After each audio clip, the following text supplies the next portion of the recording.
Behold, a weapon that you should not buy. Barrow-Katir's Viper Wraith. Today, I'm going to tell you that you should not buy this weapon because it uses a lot of ammo to do a lot of nothing.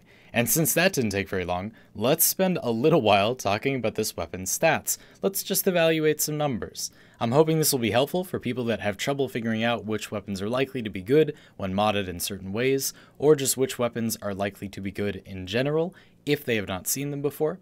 So let's begin. Hello, little edge pistol. From a quick glance at these stats, I can see that Viper Wraith is eligible for the one build to rule them all, which I've reproduced here on a better weapon for your viewing and copying convenience. Not to imply that you should by any means get Viper Wraith, but should you decide to get it anyway or accidentally click it while scrolling through Barrow's inventory, I thought that you would like a build for it. More on that last slot later. We have critical stats, and we have decent status output overall, despite a low chance per bullet. More on that in a minute. And those qualities enable that optimal mix of mods. If you're from the future, check out my video on that objectively ridiculous build for every type of weapon that makes anything suitable for it at least decent at killing people, even the Viper Wraith. Now, let's look at this weapon's practical qualities first. So, that accuracy is fine. The recoil is probably not very nice, so we'll just keep that in mind as we take a look at the first important measure of a weapon's power, its fire rate relative to its magazine size and its reload. Looking at base damage numbers first can be distracting. To make those numbers meaningful, we want to know how often they're going to be inflicted, not how big they are. Big numbers don't really matter, DPS matters. So we definitely want good fire rate on a weapon because it's a great way to increase outgoing DPS. It greatly increases our output of status procs, and it averages out our crits, making our damage more consistent. But this weapon's fire rate with Lethal Torrent equipped is pretty much the same as its magazine size, and that's really bad. We're going to be firing this for about 1 second before reloading it for a little less than 1 second. And that is very bad news for our overall damage output. Still, we've got some pretty spicy critical stats here. For an automatic weapon, 18% critical chance is going to result in very consistent crits. And with a normal crit multiplier, crits are going to be a very important part of this weapon's damage. And it's going to need that damage because it doesn't have very high status to back it up.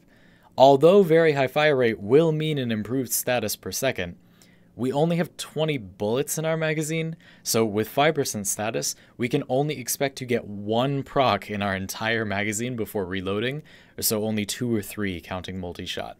This doesn't seem that bad if you think about it in terms of status per second over a unit of time, sure. You might think that's a few statuses per second just going forward, but for the amount of bullets we're going to have to use, and more importantly, the amount of reloading we're going to have to do to get those procs, it's not very good.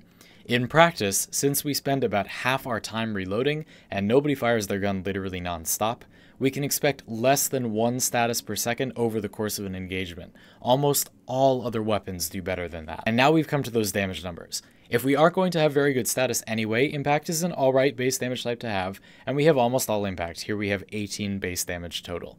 That is quite low. For comparison, the base Soma has about 10 base damage, but it has very aggressive critical stats, twice as much status, a gigantic magazine, and fantastic accuracy to back up that very low base damage. Whereas this weapon has none of those things except for around half of the critical stats, and that's just not enough. But finally, there's context to consider. So this is a pistol, and it's an auto pistol.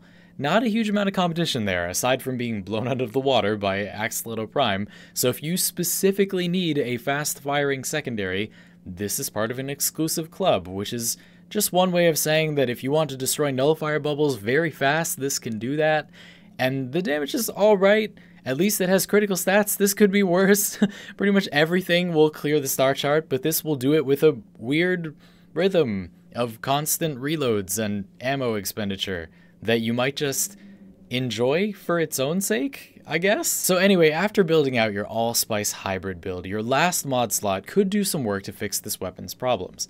Increasing magazine size or decreasing reload speed will look numerically bad in the arsenal on this weapon, but will likely be the highest possible DPS increase for that last mod slot.